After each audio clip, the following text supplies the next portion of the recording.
Here's some of the stories trending this week at NASA.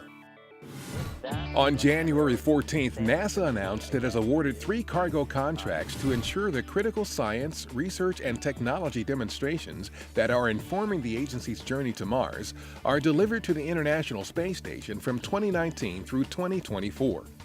The agency unveiled its selection of Orbital ATK, Sierra Nevada Corporation, and SpaceX to continue building on the initial resupply partnerships with 2 American companies.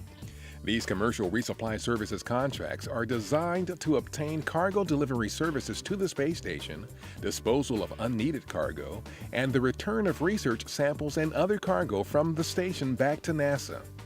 These resupply flights will be conducted in parallel with NASA's Commercial Crew Program providers' flights that enable the addition of a 7th astronaut to the International Space Station.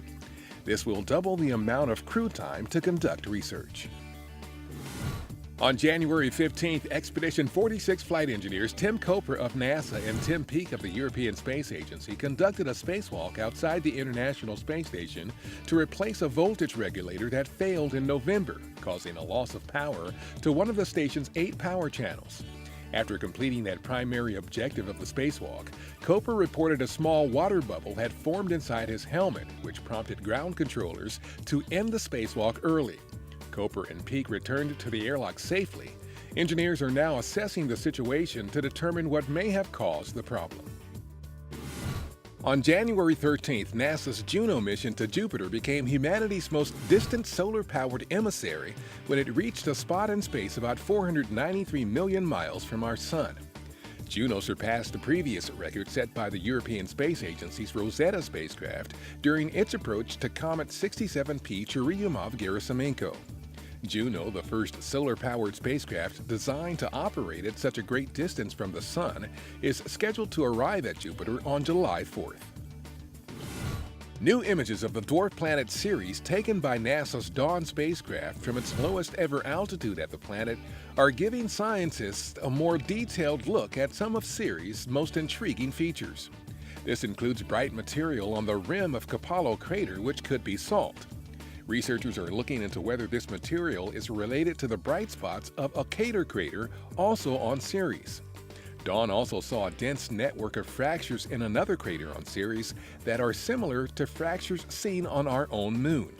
Dawn's prime mission is scheduled to end in June. It will remain at its current altitude until then and indefinitely afterward.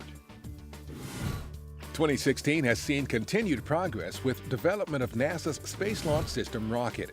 Construction is underway at Marshall Space Flight Center on a second new structural test stand. When completed this summer, the 85-foot-tall test stand 4697 will be used to evaluate how the massive SLS core stage handles the forces of a real launch. Also at Marshall, the final vertical weld was completed recently on the bottom portion of the test version of the rocket's launch vehicle stage adapter. Engineers have just 2 more major welds to finish the test article, which is expected to be tested with the other structural test hardware in late 2016. An all-electric self-driving car that uses NASA-developed technology was tested recently at Ames Research Center. The Nissan-built autonomous vehicle is equipped with cameras, sensors, and cellular data networking and uses software originally developed for the Ames K10 and K-REX planetary rovers. Ames and Nissan are developing and testing algorithms, concepts, and integrated prototypes for a variety of vehicular transport applications. And that's what's up this week at NASA. For more on these and other stories, follow us on social media and visit www.nasa.gov/twan.